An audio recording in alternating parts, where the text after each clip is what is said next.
1956 সালে ফরিদপুর জেলায় জন্ম। ছোটবেলা থেকেই শিক্ষা জীবন থেকেই জড়িত ছিলেন চলচ্চিত্র আন্দোলনের সঙ্গে।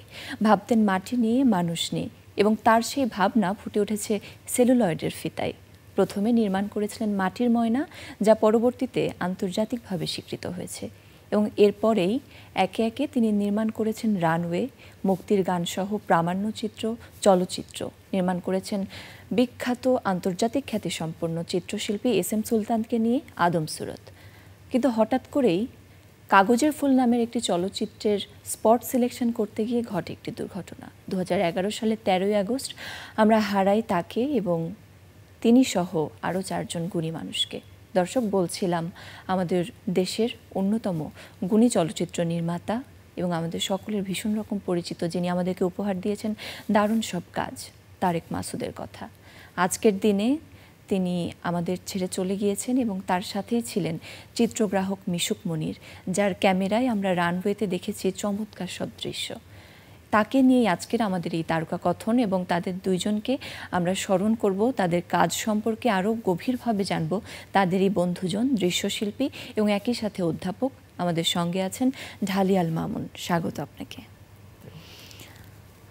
আপনার কাছে আসলে শুরুতেই আমি জানতে চাইবো, একজন বন্ধু হিসেবে যখন আপনি তারেক মাসুদকে দেখেছেন, তার সঙ্গে মিশেছেন, ব্যক্তি তারেক মাসুদ এবং একই সাথে নির্মাতা তারেক মাসুদ, এই দুই ব্যক্তিকে আমরা, এই দুই এক সত্তায় যখন আমরা দেখছি তাকে, এই দুইটার একটি বিশ্লেষণ আপনার কাছ থেকে জানতে চাইব। আমার সাথে পরিচয় 80-র দশকের প্রথম ভাগে।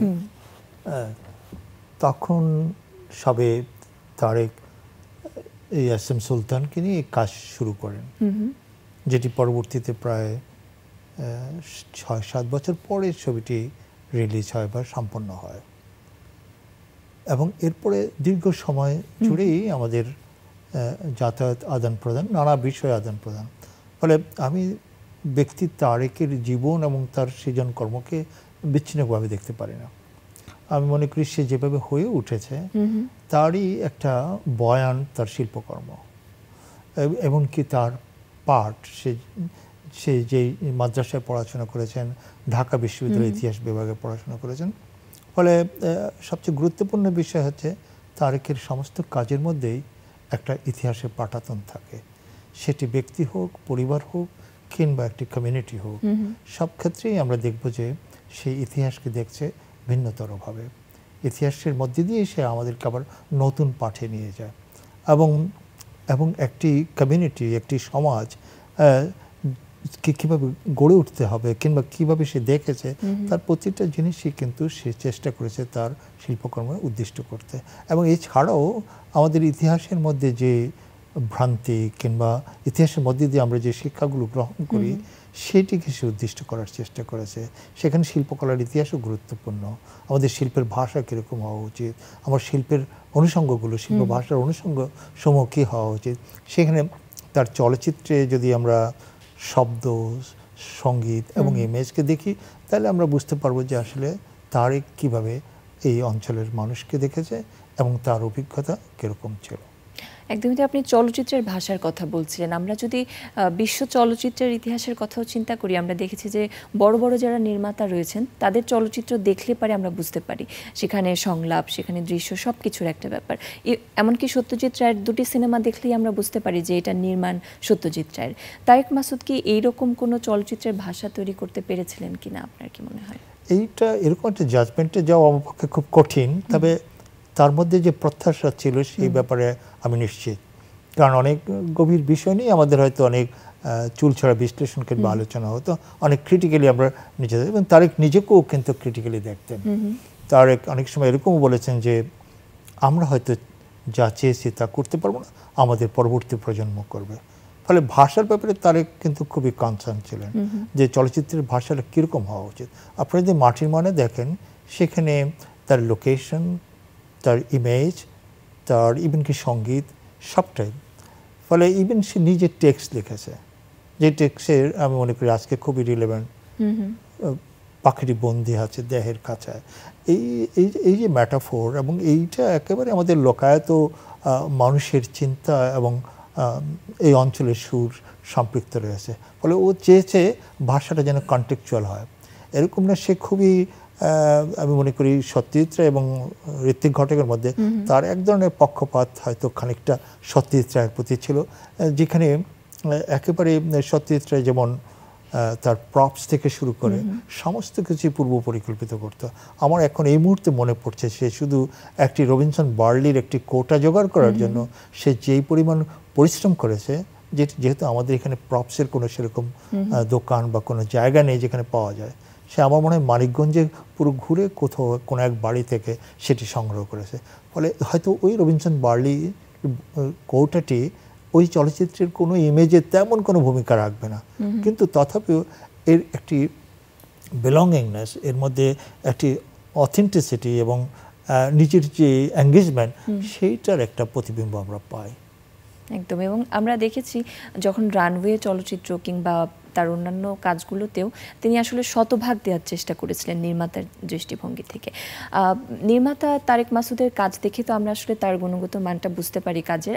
আমি একটু জানতে চাইবো, যখন আপনি একটা আন্তঃসম্পর্কের মধ্যে তার সাথে আপনি জড়িত ছিলেন, বন্ধু হিসেবে জড়িত ছিলেন, তার কোনো দৃষ্টিভঙ্গি বা তার কোনো কাজ বা তার কোনো চিন্তা আপনাকে নাড়া দিয়েছিল কিনা সেসব? নিঃসন্দেহে আমি অনুপ্রাণিত হতাম এবং একটা ক্রিটিক্যাল এঙ্গেজমেন্ট সবসময় ছিল। যেমন আমার প্রথম একটি কাজ, একটা বড় একটা প্রজেক্ট ছিল ইনস্টলেশন, যেটি কাপ্তাই যে হাইড্রোইলেকট্রিক প্রজেক্ট সেটিকে নিয়ে এবং ওই জনপদের ইতিহাস এবং ইত্যাদি নিয়ে। আমি নিজেও তখন একটা ওয়াটার সার্ফেস নিয়ে একটা ডকুমেন্টারি করি এবং সেইটা ও যেভাবে আমাকে উৎসাহিত করলো এবং আমাকে অনুপ্রাণিত করলো, সেটা আমি আজও মনে করি, ওকে স্মরণ করি এবং সত্যি করতে মিস করি। আমি থাকতাম চট্টগ্রামে আমার কাজের সূত্রে, আমার শিক্ষকতার সূত্রে, ফলে আমি যখন আসতাম ইনফ্যাক্ট অনেক সময় তারেকের বাড়িতেই উঠতাম এবং তারেকের বাড়িতে ওঠা মানে তো আমাদের আড্ডা, সেই আড্ডাটা মূলত সৃজন কর্মকে কেন্দ্র করে। এবং তারেকের আরেকটা গুণ হচ্ছে একটা ইন্টারডিসিপ্লিনারি অ্যাপ্রোচ, একটা কালেকটিভ অ্যাপ্রোচ। আমি মনে করি সেটা খুব গুরুত্বপূর্ণ, যেই জন্য আমাদের যারা সমসাময়িক চলচ্চিত্র নির্মাণের সাথে আমাদের দেশে, আমি সকলের প্রতি শ্রদ্ধা জানিয়ে বলছি, তারেক কিন্তু চিত্রকলা, সঙ্গীত এবং সোশ্যাল সায়েন্স, হিস্ট্রি, এই সবগুলো সম্পর্কে তার একটি সম্যক ধারণা ছিল এবং অনুসন্ধিৎসা ছিল। একদমই তাই। এবং সে কারণে হয়তো তিনি দারুণ সব কাজ করতে পেরেছিলেন। আপনার কাছে আরেকজন মানুষ সম্পর্কে একটু জানতে চাইবো, যে আসলে ফ্রেমবন্দি করতেন বড় দৃশ্যকে ক্যামেরার মাধ্যমে, মিশুক মনির। আমরা যখন আসলে রানওয়ে দেখি, চমৎকার এক একটি দৃশ্য, প্লেন উড়ে যাচ্ছে ওপর দিয়ে, সেটিকে তিনি ধারণ করছেন দারুণভাবে। একটু তার সম্পর্কে আপনার কাছে জানতে চাইবো। নিঃসন্দেহে সে এক অসাধারণ মানুষ। আমি মিশুক মনির অ্যাকচুয়ালি মিশুকের নামের একটা যথার্থতা রয়েছে। এটা ডক্টর আনিসুজ্জামান এক বক্তৃতায় বলেছিলেন মনির চৌধুরীর 3 ছেলে সম্পর্কে, যেমন ভাষণ, মিশুক এবং তন্ময়। বলেছে এই 3টি আসলে মনির চৌধুরীর 3টি অধ্যায়। মনির চৌধুরী যখন মিশুক হয়ে উঠেছিলেন, মানে অনেক লিবারেল হয়ে উঠেছেন, সেরকম ঠিক মিশুকও কিন্তু তার নামের একটা যথার্থতা ছিল। আরেকটা হচ্ছে সে কিন্তু একটা সেলফ টট ফটোগ্রাফার, যতটুকু আমি জানি। ওরকম কোনো ফর্মাল ট্রেনিং তার ছিল না।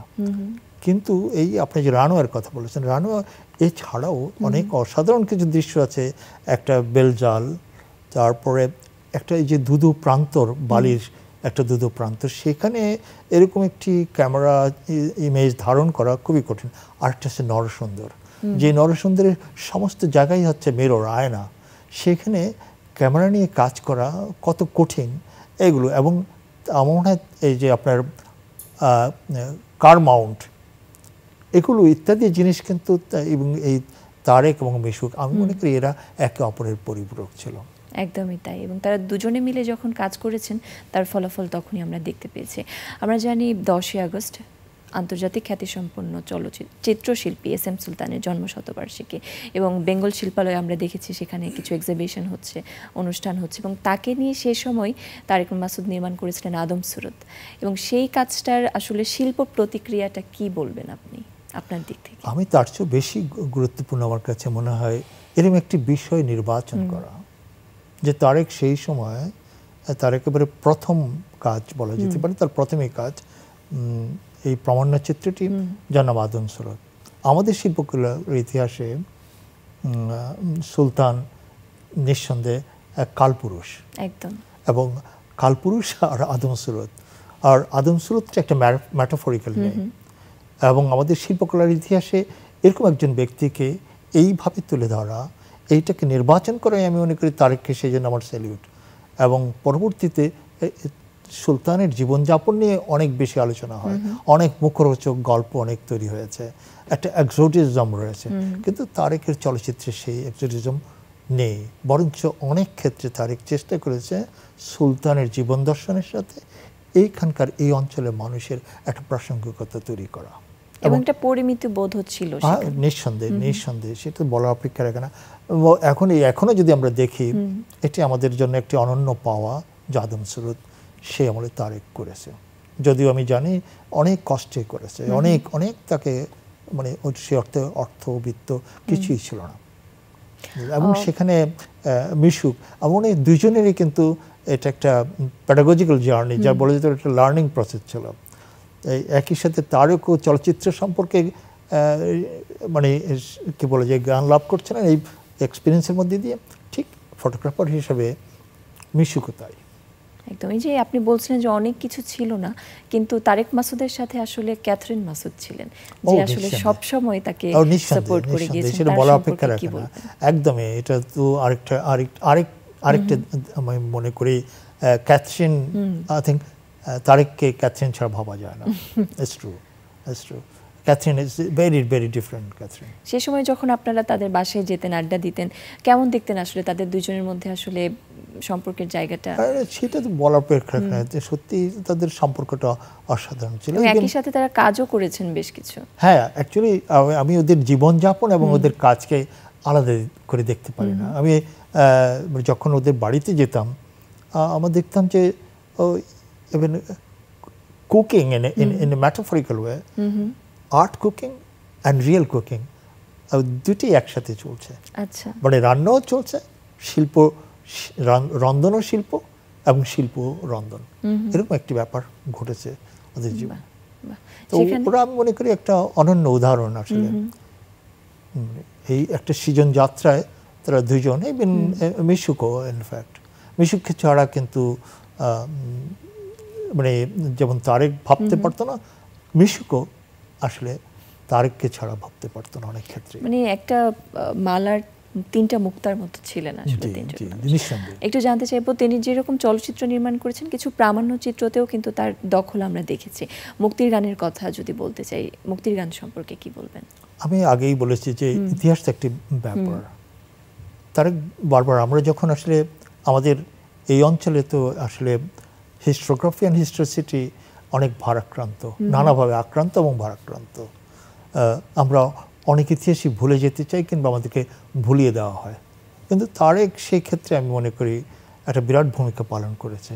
সে বারবারই আমাদেরকে ইতিহাসের কাছে নিয়ে যেতে চায় বিভিন্ন উপায়ে, সেটা প্রামাণ্যর চিত্রের মাধ্যমে, কোনো ব্যক্তির জীবনের মাধ্যমে, কোনো কমিউনিটির জীবনের মধ্যে দিয়ে, কিন্তু মূলতই আমাদের ভবিষ্যতে যেন একটি ন্যায়সঙ্গত, একটি সহনশীল, একটি সংবেদনশীল সমাজ করতে পারি সেরকম। আমার জেনারেশনে এই দুই সৃজনশীল ব্যক্তিকে আমি এই অর্থে আরও মানে সাধুবাদ দিই, এই অর্থে যে তারা শুধু নিজের কেরিয়ার নিয়ে ভাবেনি, তারা কমিউনিটি নিয়ে ভেবেছে, তারা সমাজ নিয়ে ভেবেছে, এবং কি করে এই সমাজের মধ্যে সংবেদনশীলতাকে আরও বিস্তৃত করা যায় সেরকম। আপনি একটু আগে বলছেন আসলে যে সমাজ নিয়ে ভাবনা কিংবা শিল্পের মাধ্যমে আসলে সচেতনতা সৃষ্টি কিংবা তাদের অধিকারের কথা বলা। আমরা দেখেছি তার একটি প্রামাণ্য চিত্রে চিটাগংয়ে যারা থাকেন হিল ট্র্যাক্সে, সেই জায়গার মানুষকে নিয়েও তিনি কাজ করেছেন। সেই কাজটি নিয়ে যদি কিছু বলতেন। ওইটা আমি ঠিক ওইভাবে আমার দেখা হয়নি আসলে চলচ্চিত্রটি, সেই জন্য বলতে হয়। কিন্তু একটা বিষয় খুবই আমার কাছে গুরুত্বপূর্ণ মনে হয়, চলচ্চিত্র ছাড়াও চলচ্চিত্র সংগঠন করা, চলচ্চিত্রকে নিজে গিয়ে মাঠে মাঠে দেখানো এবং তা নিয়ে আবার চলচ্চিত্র করা, আবার সেখানে গিয়ে দর্শকের কাছে ফিরে যাওয়া, এই সব কর্মকাণ্ড কিন্তু আমার কাছে কিন্তু অনেক দিক থেকে অসাধারণ মনে হয়। এরকম একটি রেফারেন্স হয়তো আমরা সাউথে একজন ফিল্ম মেকারের কাছে পাবো, মানে ভারতের সাউথ ইন্ডিয়াতে এরকম একজন ফিল্ম মেকার ছিলেন যিনি ওডেসা নামে একটা সংগঠন করেছিলেন। তার মধ্যে দিয়ে তিনিও এরকম একটা ক্রাউড ফান্ডিং করতেন এবং পরবর্তীতে চলচ্চিত্র নিয়ে তিনিও ঘুরে বেড়াতেন। তো তার একসাথে যেমন short film forum, I think he is one of the contributor of short film forum. তারপরে এই যে চলচ্চিত্র ইউনিট তৈরি করে মানুষের কাছে চলচ্চিত্রকে পৌঁছে দেওয়া, নিয়ে যাওয়া, চলচ্চিত্র মুভমেন্ট আন্দোলন তো ছিলই, এই সবটা মিলেই একদম। আসলে এটা একটা কন্টিনিউয়াস প্রসেস আকারে তিনি, না এই যে একটা কালেকটিভ, নট অনলি এটা ফিল্ম মেকিং না, শুধু ফিল্ম না, বাংলাদেশে তো ওরকম কোনো পরিস্থিতি নেই যে প্রডিউসার রেডি আছে ফিল্ম মেকিং করতে হবে, করা যাবে, সেরকম তো পরিস্থিতি নেই। ফলে একটা সার্বিক যজ্ঞ করতে হয়। ইভেন কি আমি একটু আগে আপনাকে বললাম যে একটা প্রপস পাওয়া কিন্তু খুব কঠিন কাজ। একদম। অথচ আমি যখন আমার মানে সাক্ষী হিসেবে আছি, যখন মুক্তির গান হচ্ছিল তখন আমি নিউ ইয়র্কে গিয়েছিলাম, ওর বাড়িতেই গিয়েছিলাম। আচ্ছা। তখন ওই একটা শব্দ সংগ্রহ করার জন্য আমি নিউ ইয়র্ক শহরে ওর সাথে গিয়েছিলাম। তখন আমি দেখলাম যে শব্দ সংগ্রহের জন্য যে শব্দের যে একটা ভান্ডার আছে, যে সেইটা তো আমাদের এখানে কল্পনাও করতে পারি না। ঠিক, একদম তাই। একটু অন্তর্যাত্রার কাজটি নিয়েও কথা বলতে চাই আপনার সাথে। সেই কাজটি নিয়ে যখন তিনি কাজ করেছিলেন, কিংবা এই যে তার যে স্টোরি টেলিং এর একটা ডিফারেন্ট ওয়ে, এই প্রসঙ্গে দেখেন, ও একটা খুবই, ওর সমস্ত কাজই, ধরেন যদি মাটির মনের কথাই বলি, এটা অনেকটাই বায়োগ্রাফিক্যাল, ইভেন ওর ফ্যামিলি হিস্ট্রি অনেকটাই বলা যেতে পারে। অন্তর্যাত্রাও কিন্তু একটা সোশ্যাল হিস্ট্রি, এই অঞ্চলেরই কিন্তু একটা সামাজিক ইতিহাসের অংশ। ফলে আমি ওই জায়গাতেই বলি যে তারেক সবসময় একটা ইতিহাসের পাঠাতনে দাঁড়িয়ে থাকতো, ব্যক্তির সম্পর্ককেও দেখতেন একটি ইতিহাসের পাঠাতনে দাঁড়িয়ে, যে এই সম্পর্কটার পিছনেও কিন্তু অনেক অনেক, এটি শুধু একক না, এটি একরৈখিক না, এর মধ্যে বহুমাত্রিকতা আছে। ইতিহাসকে কিন্তু ওইভাবেই দেখতো এবং ইতিহাসের অংশ হিসেবে মানুষ, সমাজ ইত্যাদিকে দেখতো। অন্তর্যাত্রা আমার মনে হয় তারই একটি রিফ্লেকশন। এবং তার শেষ যাত্রা অবধি আপনি তার সাথে ছিলেন। আমি একটু জানতে চাইবো তার কোনো অপূর্ণ ইচ্ছা বা কোনো কাজ আপনার জানা আছে কিনা? আসলে সেদিন আগের দিন রাত্রে আমরা একটা একসাথে ডিনার করেছিলাম, তখনও একটি মানে আমাকে একটা রিমেক করার কথা বলেছিলাম, বিশেষ করে রূপবানের কথা। আচ্ছা। রূপবান চলচ্চিত্রটি সেটা নিয়ে কাজ করছে, সেটা নিয়ে অনেক ম্যাটেরিয়ালস জোগাড় করেছে, সে চায় যে রূপবানটা আবার নতুন করে করতে। ফলে এই যে পপুলার আর্ট, পপুলার এইখানকার বয়ান এবং আখ্যান, এর প্রতি একটা তার অন্য ধরনের আকর্ষণ ছিল। এই অর্থে এইখানকার মানুষকে বোঝা এবং এইখানকার মানুষকে ব্যক্ত করা, এই অঞ্চলের একটা প্রাসঙ্গিক বয়ান, প্রাসঙ্গিক আখ্যান সবসময় তার প্রত্যাশা ছিল। তো রূপবান করবার তার খুব ইচ্ছা ছিল। আসলে তার যেমন ইচ্ছা ছিল, একই সাথে কিন্তু এটা কিন্তু আমাদের চলচ্চিত্র ইন্ডাস্ট্রির জন্য একটা অনেক বড় লস। তিনি যদি থাকতেন তাহলে নিশ্চয়ই এরকম তার হাত ধরে অনেক কিছু কাজ আমরা আরও দেখতে পারতাম। তার যে এই কাজগুলি করা হয়েছে, সেগুলো কি আর্কাইভ করার কোনো ব্যবস্থা করা হয়েছে কিনা? এটা নিঃসন্দেহে আমি মনে করি ওদের যে ফাউন্ডেশন আছে সেটা আর্কাইভ করেছেন। তবে বাংলাদেশের চলচ্চিত্র ইতিহাস কিন্তু সত্যি একটা ট্র্যাজিক হিস্ট্রি রয়েছে। যখনই আমরা জহির রায়হানকে দেখলাম যে উনি এমন একটি জায়গায় পৌঁছলেন, তারপরে দেখলাম যে জহির রায়হান আর নেই, উনিও চলে গেলেন। আলমগীর কবির, উনিও যখন একটি চমৎকার পরিস্থিতি তৈরি করলেন কিছু চলচ্চিত্র মধ্যে দিয়ে, নির্মাণের মধ্যে দিয়ে, তিনিও চলে গেলেন। ঠিক আরেকজন ব্যক্তি আছে তারেক মাসুদ, যার কাছে আমাদের প্রত্যাশা আরও বেশি ছিল। হয়তো উনি বেঁচে থাকলে আমরা আরো অনেক কিছু পেতাম। সেই কাগজের ফুলের নির্মাণটা কি পরে আর হয়েছিল বা সেটি? ওইটা তো অ্যাকচুয়ালি যেই নির্মাতা, যে প্রণেতা এটিকে কনসিভ করেছেন, অন্যের পক্ষে এটা করা খুব কঠিন, কারণ এর মধ্যে সোশ্যাল হিস্ট্রি, ফ্যামিলি হিস্ট্রি এবং পলিটিক্যাল হিস্ট্রি ছিল, এবং এটার অধিকাংশটাই ডিরেক্টরের ইমাজিনেশনের মধ্যে ছিল। এটা অ্যাকচুয়ালি আপনার মাটির ময়নার প্রিকুয়েল ছিল এটা। আচ্ছা, একটু জানতে চাইবো এখন ক্যাথরিন মাসুদ বা নিশাত, তাদের সম্পর্কে, তাদের সাথে কি যোগাযোগ আপনার হয় কিনা? হয়, ওরা এখন আমি ক্যাথরিন আমেরিকাতেই সেটেল। আচ্ছা। নিশাদও ওখানেই পড়াশোনা করে। ওরা মোটামুটি ওখানে যে ক্যাথরিন ওখানে ফিল্ম স্টাডিজ পড়ায়, সরি, আর নিশাদ এখন প্রায় স্কুল শেষ করে আসছে। আমি শুনেছি ক্যাথরিন বলেছে কিছুদিন আগে একটি চলচ্চিত্রে কাজ করতে গিয়ে নিশাদ ক্যাথরিনকে সাহায্য করেছে। বাহ, চমৎকার। আমরা একটু জানতে চাইবো, আজকের দিনে, আজ থেকে 14 বছর আগে আমরা তাকে হারিয়েছি, তাকে স্মরণ করে কোনো ইভেন্ট বা কিছু তার সাথে আপনার সম্পৃক্ততা আছে কিনা? সরি, আজকের দিনে তাকে স্মরণ করে তাকে নিয়ে কোনো অনুষ্ঠান বা কোনো কিছুতে আপনার সম্পৃক্ততা বা কি হচ্ছে যদি একটু বলতেন। না, ওরকম ওইভাবে সম্পৃক্ততা তো আমার ভিতরে রয়েছে, কিন্তু আমি খুব আনুষ্ঠানিকতায় বা কোনো ওরকম রিচুয়ালে এখন খুব বেশি সম্পৃক্ত হয় না। তবে আমি একটা কাজ করেছিলাম ওই দুর্ঘটনাটাকে স্মরণ করে, মানে সেটা ঢাকা ইউনিভার্সিটি একটা ক্যাম্পাসে ছিল। আর ছাড়া ওর আমি মনে করি তার আমার মধ্যে সবসময় আমার সাথে থাকে, কারণ আমি ওকে অত্যন্ত মিস করি। কারণ অনেকগুলো জিনিস ছিল ডিসকাস করা যেত। আমি আমার ভিজুয়াল আর্টের লোকের চেয়েও অনেক বেশি স্বাচ্ছন্দ্য বোধ করতাম অন্য ডিসিপ্লিনের লোকদের সাথে ডিসকাস করতে। এবং আমরা দেখেছি ব্যক্তি জীবনে আপনি দৃশ্যশিল্পী হিসেবে আপনি বিভিন্ন ধরনের কাজ করছেন এবং সেগুলো আন্তর্জাতিক এবং জাতীয়ভাবে এক্সিবিশনও হচ্ছে। একটু জানতে চাইবো যে, এবং আপনার কাজেও কিন্তু আমরা দেখেছি আপনি উপনিবেশ সেই ব্যাপারটি ফুটিয়ে তুলেছেন। তো আসলে সেখানেও একটা ইতিহাসের ব্যাপার চলে আসে এবং এখানে আপনি সচেতনতার বার্তাও দিতে চান আপনার কাজের মাধ্যমে। তো সেই ক্ষেত্রে আসলে এই দৃশ্য মাধ্যম এবং গণমাধ্যমের আসলে সম্পর্ককে আপনি কিভাবে দেখবেন? আমি আসলে ব্যক্তিগতভাবে এখন মনে করি না যে কোনো শিল্প খুব ডিসিপ্লিন সেন্ট্রিক। একটা ইন্টারডিসিপ্লিনারি যুগে আমরা বাস করি। আসলে এখন আর একক সেই পশ্চিমা আধুনিকতার একক বিশেষায়িত কোনো ডিসিপ্লিন দ্বারা সম্ভব না। চলচ্চিত্র নিজেই কিন্তু একটা ট্রান্সডিসিপ্লিনারি মিডিয়াম। চলচ্চিত্রকে ডিল করতে হয় ইমেজ, শব্দ এবং আরও অনেক ধরনের জ্ঞানকাণ্ডের সন্নিবেশ ঘটে চলচ্চিত্রে। আমি নিজে কাজ করতে গিয়ে আমার বলা যেতে পারে আমাদের এই পুরো জেনারেশনের মধ্যে হয়তো বা আমি জানি না, এইখানকার যে ইতিহাস, আমরা যে এখনো পর্যন্ত আমাদের নিজের চিন্তা নিজে প্রডিউস করতে পারি না, আর নিজের জ্ঞান আমাদের বিশ্ববিদ্যালয়গুলো এখনো পর্যন্ত আমরা ওই সক্ষমতা অর্জন করতে পারি না জ্ঞান উৎপাদনের ক্ষেত্রে। ফলে আমাদেরকে সবসময় নির্ভরশীল থাকতে হয়।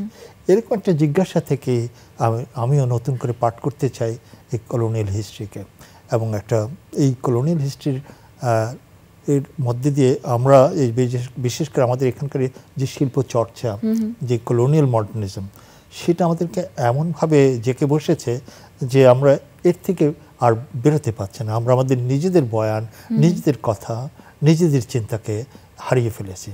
আমার মনে হয় সেইটা একটি খুব জরুরি বিষয়। এখন আমাদের একটা ডিকোডিং করা দরকার। একটা কী বলে যাও এখন আবার হাল আমলে খুবই শব্দটি ব্যবহৃত হয়, উপনিবেশন কিংবা ডিকলোনাইজেশন। সেটা যাই হোক পরিভাষা, কিন্তু এরকম একটি বাস্তবতা আমাদের প্রবেশ করা উচিত, এবং আমাদের সৃজনশীলতা তো একটা বড় ভূমিকা পালন করতে পারে সেই অর্থে। মানুষকে সেই সৃজনশীলতাকে কাজে লাগিয়েও কিন্তু আমরা দেখেছি আপনি আপনার লাস্ট এক্সিবিশনে রেল লাইন তৈরির পেছনে যে ব্রিটিশ কলোনির কি ধারণা ছিল বা তারা কি চিন্তা করে এটি করেছিলেন সেটি আপনি তুলে ধরেছিলেন। সেই বিষয়ে যদি একটু বলতেন। ওটা আপনার ওই কলোনিয়াল হিস্ট্রি নিয়ে কাজটা টাইটেল আমি এই মুহূর্তে কি বলা যায়, ওটা মানে টোটালি যে রেল লাইন কিংবা যা দেখেছেন ওখানে, এই মুহূর্তে এক কথায় তো বলা যাবে না, এটা অনেকগুলো বিষয় রয়েছে এখানে। আমি চেষ্টা করেছি, আমার মিডিয়ামও আমি পেন্টিং করেছি সেখানে ইন্ডিগো, ক্লোব ইত্যাদি দিয়ে, এবং চেষ্টা করেছি ইতিহাসটাকে পাঠ করার। যে রেল লাইন একটি বড় জিনিস আমাদের এখানে ব্রিটিশরা নিয়ে এসেছিল, তো এটা নিয়ে অনেক তর্ক বিতর্ক রয়েছে। অনেকে মনে করেন যে রেল লাইন তো এটা তো আমাদের ডেভেলপমেন্ট করে দিয়েছে, আমাদেরকে আসলে একটা যোগাযোগ ব্যবস্থা চমৎকারভাবে তারা এস্টাবলিশ করেছে। এবং সেই চিন্তাকে আপনি ভিন্নভাবে তুলে ধরেছিলেন আসলে ইতিহাস কিন্তু তা না। রেল লাইন যখন প্রথম তারা করে মূলত তারা সম্পদ আহরণের জন্য করে, এবং রেল লাইনটিকে পরবর্তীতে জনগণের ব্যবহারের উপযোগী হতে অনেক পর সময় আসে। কিন্তু প্রথম উদ্দেশ্য ছিল এটি যে আপনার কি করে সম্পদ একদম পেরিফেরি থেকে, প্রান্ত থেকে আহরণ করে নিয়ে যাওয়া যায়। এবং সেটি আমরা দেখেছিলাম আপনার এক্সিবিশনে। আপনাকে অনেক ধন্যবাদ আজকে আমাদের আয়োজনে আসবার জন্য। এবং একই সাথে আজকের দিনে আমরা স্মরণ করছি মিশুক মনির এবং তারেক মাসুদ দুজনকেই, এবং চ্যানেল আই পরিবারের পক্ষ থেকে তাদের দুজনের প্রতি গভীর শ্রদ্ধা জ্ঞাপন করছি। এবং একই সাথে প্রিয় দর্শক, আপনাদেরকেও বলতে চাই আমাদের আয়োজনের সঙ্গে থাকার জন্য ধন্যবাদ। এবং তাদের জন্য আসলে আমরা ভেতর থেকে সকলেই দোয়া করি যেন তারা পরপারে ভালো থাকেন। এবং ক্যাথরিন মাসুদের জন্য চ্যানেল আই পরিবারের পক্ষ থেকে, আমাদের সকলের পক্ষ থেকে অনেক অনেক ভালোবাসা। এই বলে আজকের আয়োজন থেকে বিদায় নিচ্ছি।